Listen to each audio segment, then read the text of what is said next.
mean, I've just always had a passion. Well, this doesn't sound like everybody else, but it's a passion for learning. I cannot not learn. And I have a really strong belief that every person here has a purpose. And if I can help children to discover the brilliance that is within them that they haven't found, then I have done my job. Because every person that you meet has something to teach you, okay?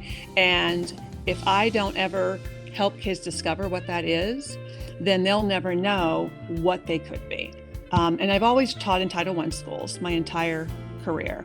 And so having that kind of environment where kids haven't always heard the message that they can be whatever they want to be, it really fuels me to say, the only voice you need to listen to is your own, and we're going to change the message that you are telling yourself.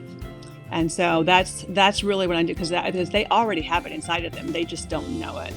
And so I tell them, you have a purpose, and you are selfish if you don't share that with the world. So whatever you are feeling that like this interests me, you have an obligation to the rest of the world to develop that and to do it to the best of your ability.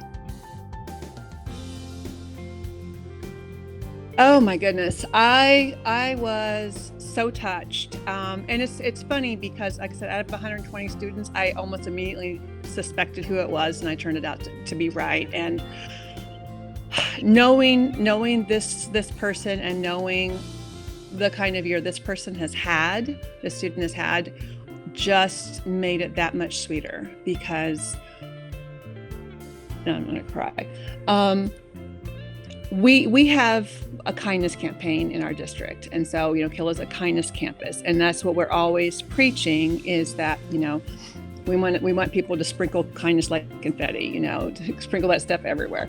Because it's just as easy to be kind and cruel, and so, but that spreads, the ripple effect out.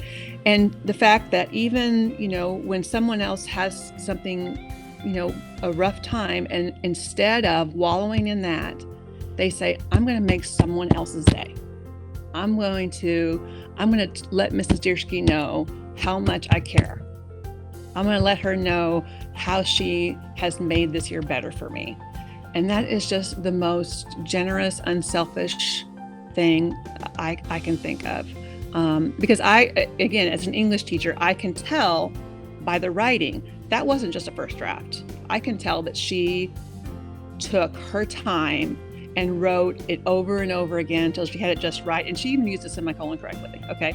So I know that it was not just, a quick little afterthought. It was very intentional and very, just from her heart, 100% from her heart. And I love this, I love her dearly. And